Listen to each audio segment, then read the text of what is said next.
ये topic basic लगता है मगर इसके बिना फाइनल अकाउंट्स बनाना मुश्किल। देखो, जब हम ट्रांजैक्शंस को जर्नल में लिखते हैं तो वो एक तरीके से रफ रिकॉर्ड होता है। हर ट्रांजैक्शंस एक अलग लाइन में लिखी जाती है। अब अगर मुझे ये देखना है कि कैश कितना आया या गया या फिर राम के साथ मेरी कितनी डीलिंग हुई है तो मुझे सारे जर्नल्स देखने पड़ते हैं। इससे मेरा थोड़ा सा टाइम वेस्ट होगा।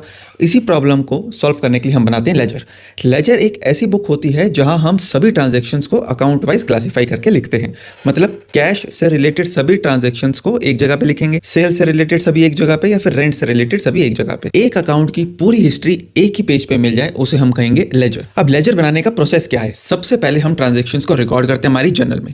फिर जर्नल से हर ट्रांजैक्शंस उठा के उसको रिलेटेड अकाउंट में पोस्ट कर देते हैं। उसको हम कहते हैं पोस्टिंग। जैसे कैश टू राम, कैश को हमने डेबिट करा, राम को हमने क्रेडिट कर दिया। इसी हिसाब से कैश अकाउंट को हम डेबिट कर देंगे और राम के अकाउंट को क्रेडिट कर देंगे। सारी ट्रांजैक्शंस रिकॉर्ड करने के बाद हर अकाउंट का टोटल निकालेंगे और उसका बैलेंस बनाएंगे, जिस बैलेंस को हम हमारे ट्रायल बैलेंस के लिए यूज कर लेंगे। अब फॉर्मेट क्या है हमारे लेजर का? सबसे पहले हम वो ट्रांजैक्शन कब हुई थी उसको रिकॉर्ड करेंगे, यानी उसकी डेट। फिर उस पर्टिकुलर अकाउंट, मतलब कौन सा अकाउंट हमने डेबिट किया या क्रेडिट करा, वो हमारे पर्टिकुलर्स में आ जाएगा। जर्नल फोलियो, जर्नल फोलियो होता है हमारा जिस जर्नल में हमने एंट्री सारी लिखते हुए आ रहे हैं। अगर मेरे 500 पेजेस हैं तो मैंने कौन से पेज के ऊपर कैश की राम के साथ अकाउंटिंग एंट्रीज लिखी हैं, वो पेज का मैं रेफरेंस नंबर यहाँ पे मेंशन कर दूंगा।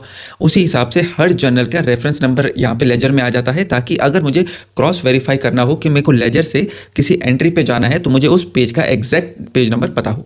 अमाउंट डेबिट या क्रेडिट, जो अमाउंट डेबिट किया है वो डेबिट साइड पे आ जाएगा, जो अमाउंट क्रेडिट किया है वो क्रेडिट साइड पे आ जाएगा। जब हम जर्नल रिकॉर्ड करते हैं वो हमें बताता है कि ट्रांजैक्शंस क्या हुई, और लेजर हमें बताता है कि किस अकाउंट पे क्या इफेक्ट हुआ। लेजर से ही हम trial balance, profit and loss account और बैलेंस शीट बनाते हैं। मतलब विदाउट लेजर अकाउंटिंग हमारी इनकम्प्लीट है।